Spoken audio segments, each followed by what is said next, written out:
जय हिंद एवरीवन। इसके पहले हम लोगों ने प्राइमरी ऑक्सिलरी वर्ब के कुछ चीज़ों को देखा था। जो बची हुई चीज़ें आज हम लोग डिस्कस कर लेंगे। आई होप कि आप वीडियो को एंजॉय कर रहे होंगे, मन लगा के पढ़ रहे होंगे। जब तक लॉकडाउन है तब तक आप इसी तरीके से आप चीज़ों को, जहाँ से भी सोर्सेज आपको मिल रही हैं, उस तरीके से आप पढ़ाई करिए। लेकिन पढ़ाई को हमेशा कंटिन्यू रखिए।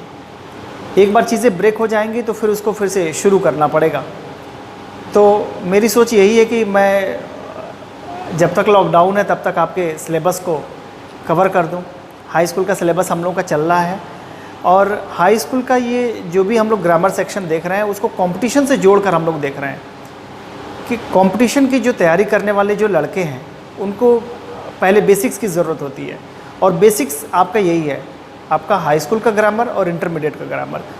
अगर ये चीज़ें आपकी क्लियर हो गई तो फिर उसके बाद से आप जिस एग्ज़ाम की तैयारी करें उसमें आपको कोई दिक्कत नहीं होने वाली, क्योंकि बेसिक पे आपके कमांड है और फिर एडवांस लेवल की जो भी चीज़ें बात की जाएंगी वो चीज़ें आपको समझ में आएंगी।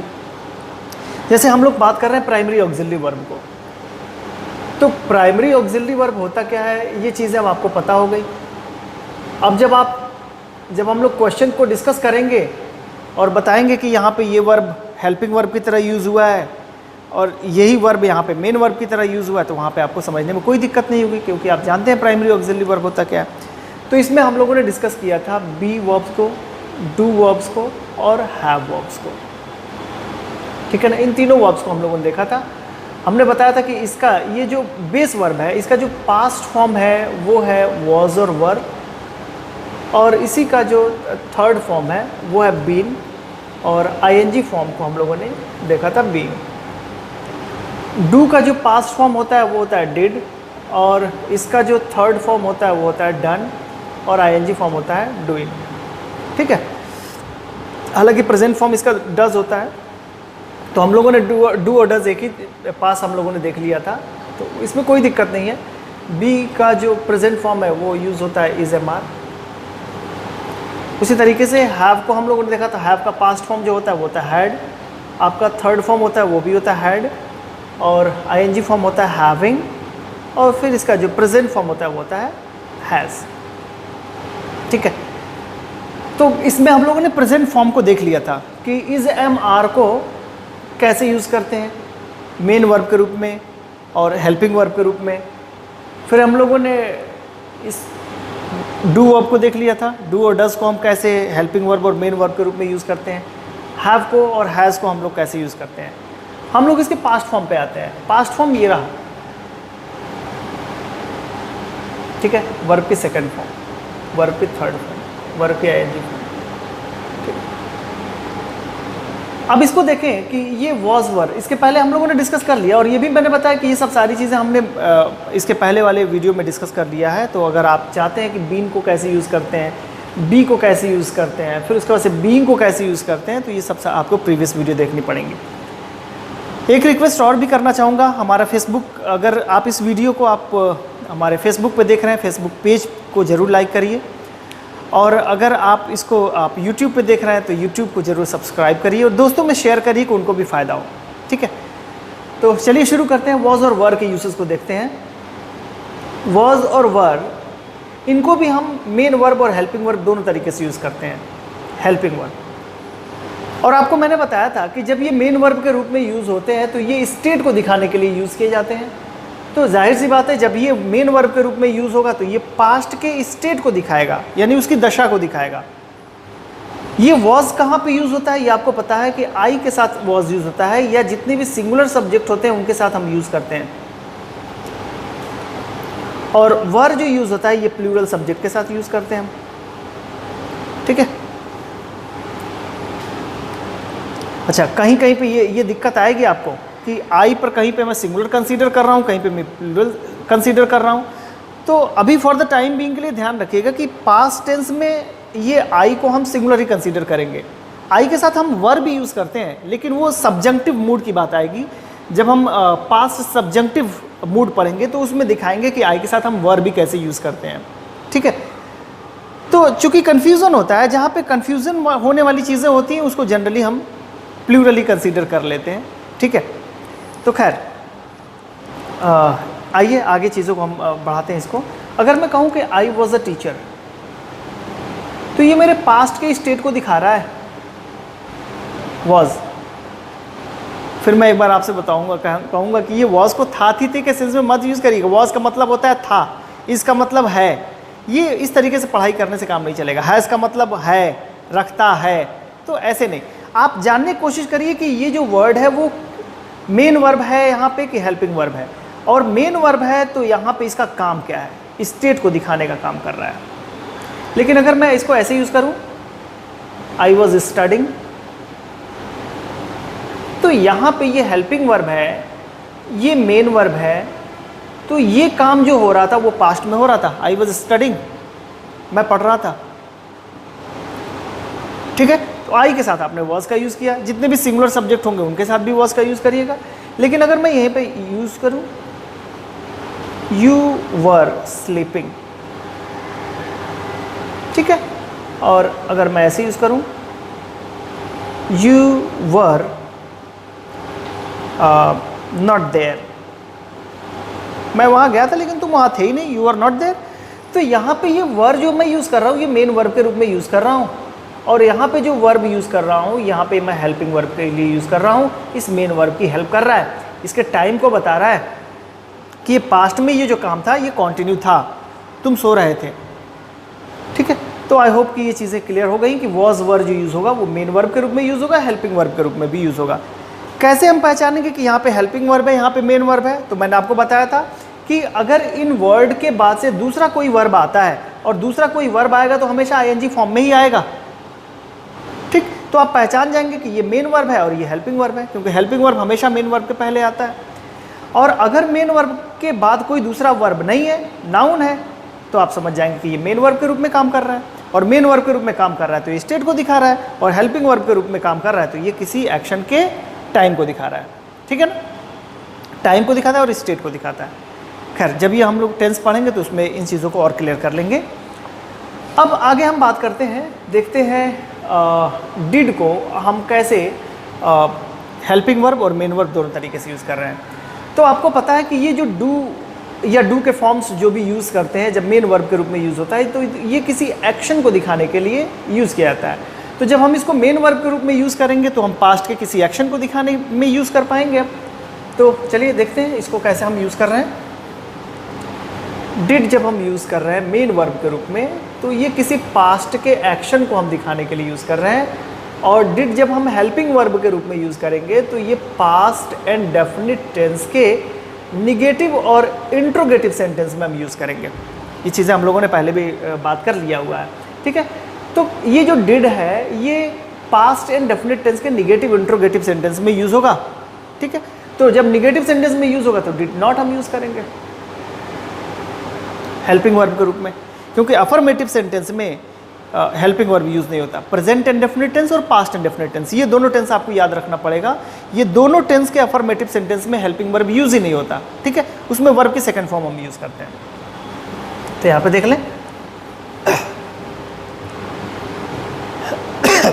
अगर मैं कहूँ, अब इसमें सिंगुलर सब्जेक्ट हो चाहे प्लूरल सब्जेक्ट हो, दोनों के साथ आप डिड का यूज़ करेंगे। अगर इस तरह सेंटेंस लिखा जाए, ही डिड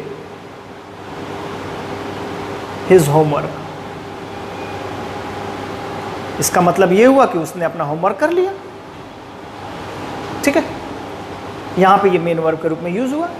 लेकिन अगर इसको ऐसे लिखा जाए, he did not do his homework,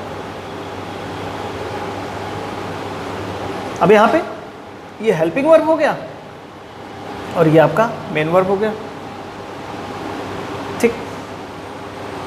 तो इसका मतलब ये हुआ कि उसने अपना होमवर्क नहीं किया। पास्ट में कोई ऐसा काम हुआ, यानी कि ये काम हुआ जिसको नहीं किया उसने। अगर यहाँ पे हम दे भी लिखते तभी हम डिड नॉट लिखते, यू भी लिखते तभी हम डिड नॉट लिखते, और वी भी लिखते तभी हम डिड नॉट लिखते।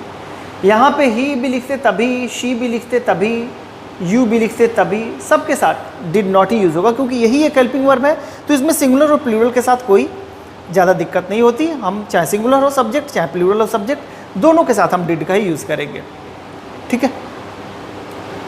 तो ये चीज़ें क्लियर हो गई कि हेल्पिंग वर्ब के रूप में हमने यूज़ किया यहाँ पे, और ये मेन वर्ब के रूप में हमने यूज़ कर दिया। आइए देखते हैं हम हैव के जो पास्ट फॉर्म है हैड, इसको हम कैसे हेल्पिंग वर्ब और मेन वर्ब के रूप में यूज़ करते हैं।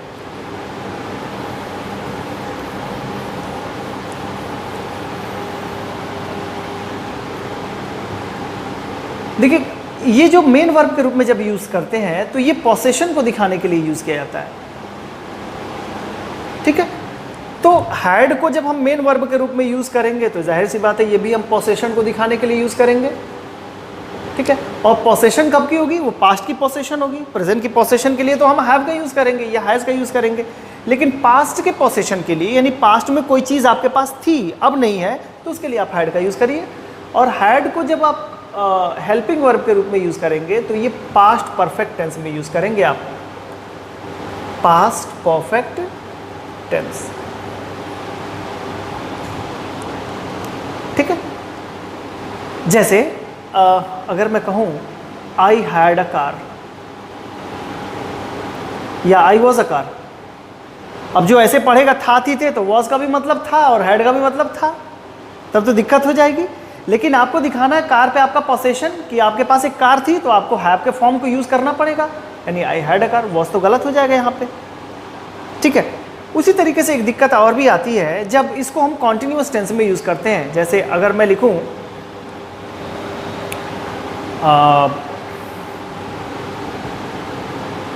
आई